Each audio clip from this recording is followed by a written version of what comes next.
रमीज राजा का बड़ा दावा, आईसीसी रेफरी भारत का स्थायी फिक्सर। पाकिस्तान का आरोप, टीम इंडिया को मिल रहा आईसीसी से स्पेशल ट्रीटमेंट। एंडी पाइक्रॉफ्ट पर निशाना, रमीज बोले भारत के मैचों में होती है फिक्सिंग। दरअसल बता दें कि पूर्व पाकिस्तानी क्रिकेटर और पाकिस्तान क्रिकेट बोर्ड यानी पीसीबी के पूर्व चेयरमैन रमीज राजा ने हाल ही में अंतर्राष्ट्रीय क्रिकेट परिषद यानी आईसीसी के मैच रेफरी एंडी पाइक्रॉफ्ट पर बेहद गंभीर और विवादित आरोप लगाए हैं। रमीज राजा ने सोशल मीडिया के माध्यम से पाइक्रॉफ्ट को भारत का स्थायी फिक्सर करार देते हुए दावा किया कि आईसीसी जानबूझकर उन्हें भारत के मैचों में नियुक्त करती है ताकि टीम इंडिया को फायदा मिल सके। उन्होंने कहा, एंडी पाइक्रॉफ्ट टीम इंडिया के फेवरेट हैं। मुझे लगता है कि वो उनके स्थायी फिक्सर हैं। ये सब कुछ एक तरफा है और ऐसा एक न्यूट्रल प्लेटफॉर्म पर नहीं होना चाहिए। ऐसे में रमीज राजा ने क्या कुछ कहा है, चलिए सुनते हैं इस खास रिपोर्ट के जरिए।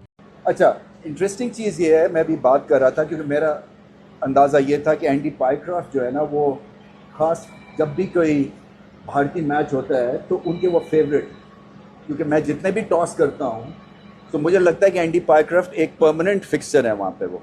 सो अभी हम स्टेटिस्टिकल बात कर रहे थे, 90 दफ़ा रेफरी रहे हैं, 90 टाइम्स इंडिया के मैच में वो मैच रेफरी रहे हैं। सो ये जो है ना, मेरे लिए ये एक बहुत ही एक ब्लेटेंट किस्म की चीज़ है, क्योंकि मुझे ये आइडिया था कि बहुत दफ़ा रहे हैं, बट ये तो बहुत ही ज़्यादा वन साइडेड मुझे चीज़ लगती है और ये चीज़ ऐसी नहीं आनी चाहिए सामने, क्योंकि ये एक न्यूट्रल प्लेटफॉर्म है और इसी वजह से जो है आप इस तरह से रेफरीज हैं और मैच ऑफिशियल्स आते हैं। बट ये मुझे ऐसे लगता था कि हर दफ़ा इनको वहाँ पे लगाया जाता है। बट एनीवे, एक रियलाइजेशन है और मैं उम्मीद यही करता हूँ कि अब better sense will prevail. Rameez Raja का ये बयान एशिया कप 2025 के दौरान हुए हैंडशेक विवाद के बाद सामने आया है, जिसने हाल ही में काफी सुर्खियां बटोरी थी। इस विवाद ने सोशल मीडिया पर भारी बहस को जन्म दिया और ऐसा प्रतीत होता है कि राजा की प्रतिक्रिया भावनात्मक और तात्कालिक थी, न कि तथ्यों के आधार पर।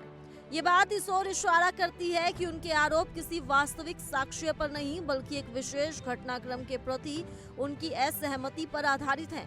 क्रिकेट के प्रशासनिक ढांचे में मैच रेफरी की भूमिका पूरी तरह से मैदान के बाहर होती है और उनके पास किसी भी मैच का परिणाम प्रभावित करने की कोई शक्ति नहीं होती।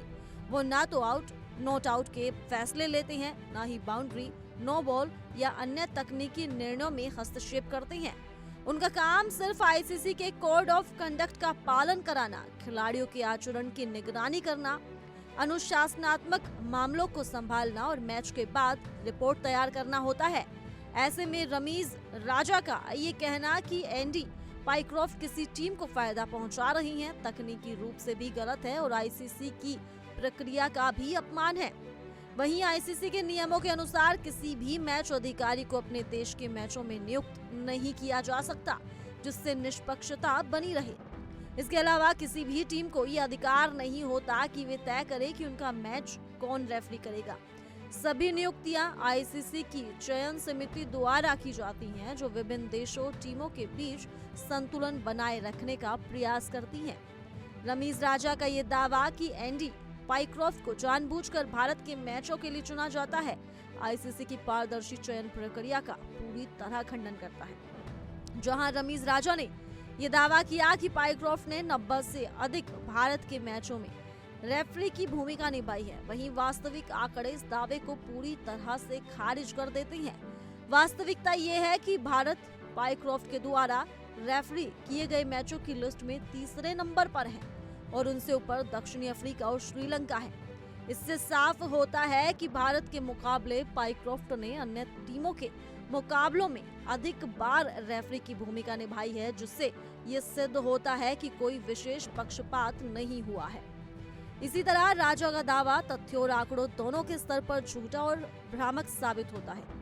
रमीज राजा का यह बयान क्रिकेट की दुनिया में एक नए विवाद को जन्म देने की कोशिश जैसा लगता है, जिसमें तथ्यों की बजाय भावनाओं और राजनीतिक दृष्टिकोण को महत्व दिया गया है। अंतर्राष्ट्रीय क्रिकेट एक अत्यंत उच्च स्तर पर संचालित खेल है, जिसमें सभी प्रमुख निर्णयों और नियुक्तियों के लिए कड़े और पारदर्शी नियम हैं।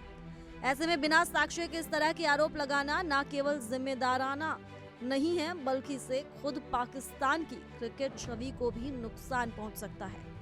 इस प्रकरण से ये साफ जाहिर होता है कि व्यक्तिगत असंतोष को अंतर्राष्ट्रीय मंच पर सार्वजनिक करना, खासकर बिना पुख्ता प्रमाण के, खेल भावना के विपरीत है। क्रिकेट जैसे वैश्विक खेल को ऐसे अनगढ़ और आधारहीन बयानों से दूर रखना ही इसकी गरिमा और निष्पक्षता को बनाए रखने का सबसे अच्छा तरीका है।